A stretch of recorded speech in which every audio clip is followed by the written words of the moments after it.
Okay, so is physical therapy an effective treatment for acute low back pain? I have to emphasize that I am only talking about individuals with acute low back pain. So essentially injuries to the back that occurred within the past 4 weeks, and this is to just explain it in the simplest term possible. This is actually a hard one for me to swallow as a physical therapist, but at face value and according to clinical practice guidelines from the UK, about 90% of individuals that suffer from acute low back pain actually recovers from acute low back pain without physical therapy, or with or without any intervention, I should say. It has to be said that this number is based off of individual studies, so probably low-level studies, but there are higher level of studies that confirm that a majority of people, around 70%, do indeed recover from acute low back pain with or without any physical intervention. So if most people recover from acute low back pain with or without intervention,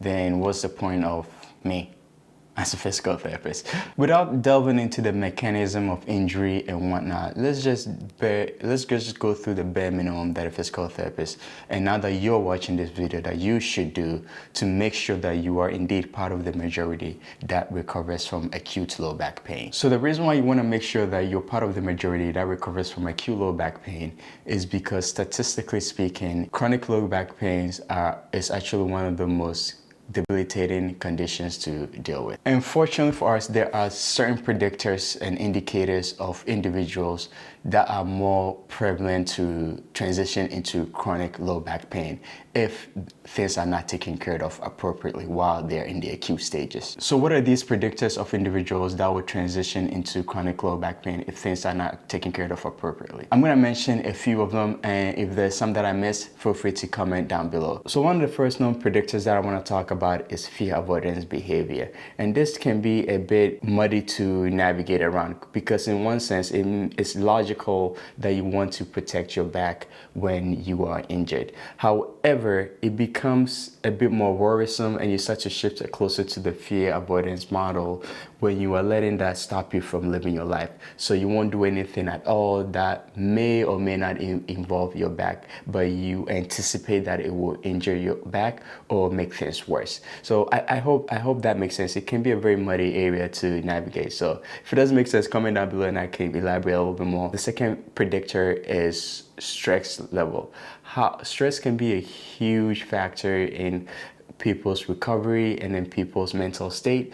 So if you are very stressed, if your work is very stressed, it can be another known predictor in terms of an increased prevalence into transitioning into chronic low back state. The third factor that can play a role in it is also, are you catastrophizing your pain? Are you exaggerating your pain?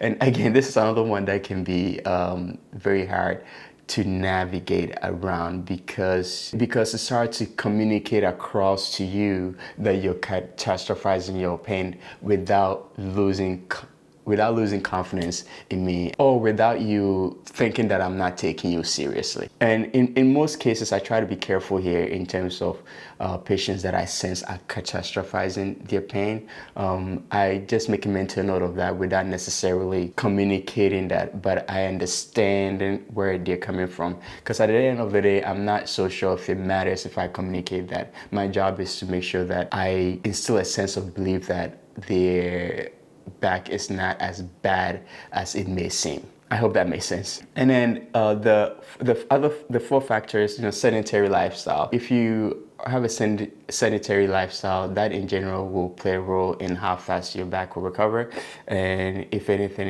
it will make you a little bit more prevalent to transition into a chronic low back pain, which is something that we want to avoid. So if you go see a physical therapist, or if you come see me, or if and now that you're watching this video, you know what to do, just make certain that you are not part of this category. And if you sense that you are, this is something that you may need to see a professional physical therapist for, to help you make sure that you are indeed part of the majority that recovers from acute low back pain. What I have found useful is taking patients through exercises that they believed would hurt their back or make things worse, but I knew based on my understanding of body mechanics that they can do relatively safely without hurting their back or making things worse. And the reason why I do this sometimes is because I don't necessarily see it as a physical exercise yet, at least.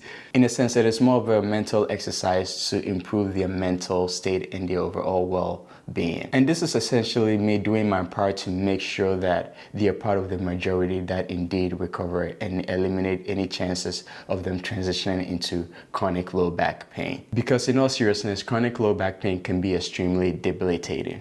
So is physical therapy effective for acute low back pain? Well, by the numbers, maybe not, but as a physical therapist, and I may certainly be being biased here, I think it is important to go see a physical therapist. If anything, there are all these background factors that we may not necessarily communicate across you that a good physical therapist will keep in mind. And now that you are watching this video, you know to keep in mind when you're suffering from acute low back pain, and will more than likely should help address those factors to make sure that you're part of the majority that recovers. Okay, that'll be it for me. Thank you for watching this video. I would definitely appreciate if you got value out of this.